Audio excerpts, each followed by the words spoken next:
বাংলাদেশ ও পশ্চিমবঙ্গের বিদ্যুৎ সঞ্চালন লাইন দুদেশের সম্পর্কের সোনালী প্রতীক। ভিডিও কনফারেন্সে ভারতের প্রধানমন্ত্রী নরেন্দ্র মোদি।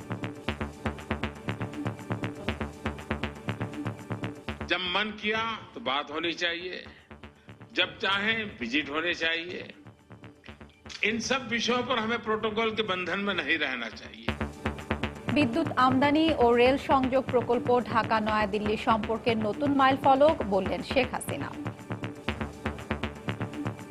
আমাদের এই সম্পর্ক বিশ্বের অন্যান্য অংশের জন্য একটা রোল মডেল হিসেবে গণ্য হবে।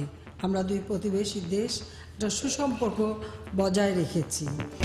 বেগম জিয়ার মুক্তি ছাড়া নির্বাচন হতে দেবে না বিএনপি, ঘোষণা দলের শীর্ষ নেতাদের।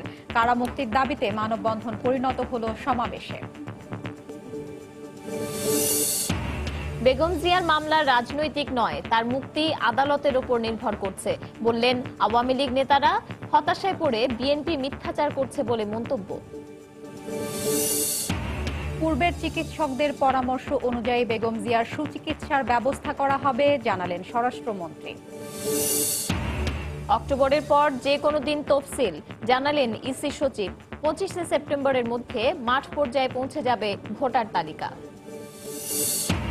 এবং জাতীয় নির্বাচনের আগেই বড় ধরনের নাশকতার পরিকল্পনা জামায়াত শিবিরের, তথ্য পুলিশের। সীমান্ত দিয়ে অবৈধ অস্ত্র প্রবেশ বন্ধে সতর্ক বিজিবি।